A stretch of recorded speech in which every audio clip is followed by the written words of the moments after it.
Well into the school holidays now, which means there's lots of kids about with not much to do. And that makes it a worrying time for those who work on the railways, because the tracks remain a big attraction for thrill-seeking teenagers. As Matt Allwright reports, August is the peak month for such tomfoolery, with predictably ghastly results.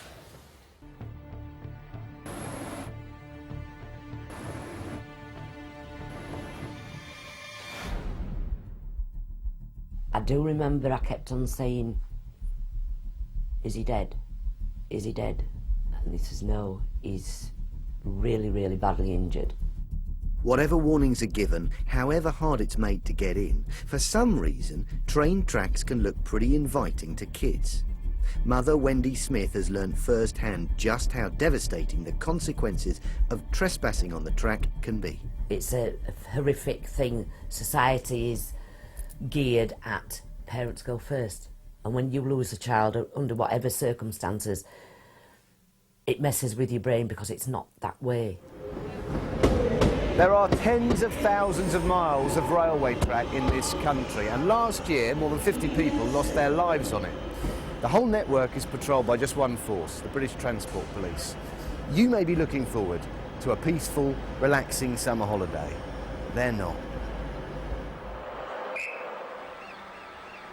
Because when the schools break up and the days are long, the attractions of messing about on the line can become all too tempting for bored kids. Already we've seen over the last couple of weeks a couple of incidents that have resulted in 2 youths being electrocuted, a paving slab thrown through the cab of a passing train, just narrowly missing the driver. Modern trains can travel up to speeds of 125 miles per hour. This simulator is used by drivers to prepare for the real thing, and it might seem like every boy's dream to sample life in the driver's cab, but... So I've just taken a projectile, a missile, straight in the windscreen. As a driver here, you are a sitting duck. There's nothing you can do. And if somebody's got the will to throw something like that, then there's no way you can avoid it.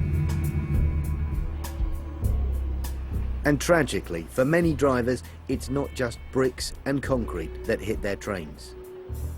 As I came around the curve, my headlight caught somebody in the light, and unfortunately I couldn't react sort of fast enough to bring the train to a stand, and within a second or two this person had been hit by the train. Nobody's going to survive a train hitting them at that sort of speed. It's just, the outcome is inevitable. And presumably the effects of something like that don't just finish on that day either. No, that's quite true. I mean, it's constantly on your mind, all a million and one questions, you know, and sort of why me? You might ask why me, but unfortunately this sort of thing happens quite regularly.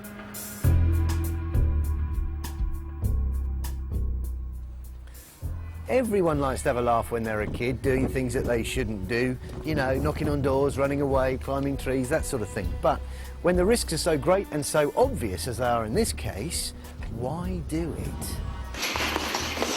So Umar, what did you used to get up to on the railway lines? I used to play chicken. Once the train comes, you run onto the train track, and then as soon as it's near you, then you run off it. That sounds incredibly dangerous and a bit daft. So why did you do it? It is dangerous, but at the time you don't think of it.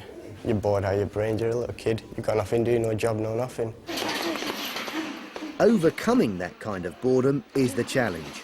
The rail industry tries hard, spending millions on information and even putting money into projects like this. Their cash helps world champion boxer Amir Khan offer lads like Umar an alternative to the danger of the tracks. However strong the message is, it seems some kids are still prepared to risk their and others' lives. At this rail crime hotspot in the northwest, CCTV cameras capture the latest images of kids dicing with death. The only thing that seems to work is a physical police presence. Foxtrot 92 from 30. Yeah, there was 2 stood to my right. If you want to have a quiet word with them. But the police can't be everywhere. Wendy Smith hopes that this summer the pain she's suffered will provide a warning to young people everywhere. You're not infallible. You are not going to live forever. You cannot outrun a train, it cannot swerve. In a couple of seconds, my son was killed. In a couple of seconds, it could be you. Well, our ex-copper, Rav Wilding, is here. You must have come across incidents like this in your time, Rav. I did actually. We had lots of times where kids would either run away and run up the train line using it as an escape route, or throw things on there. And although people might not necessarily be injured as a result of that, the disruption that was caused was massive. Thousands of commuters couldn't get home because the train lines would have to be shut just so it could be cleared. So, you know, it does go on. The train drivers as well, don't you? Really do. I mean, some statistics say that they could expect to actually have someone die into their train, or be killed by their train, every 10 years whilst they're driving. So in a career, they could have 4 people die. It's strange how kids are drawn towards the tracks.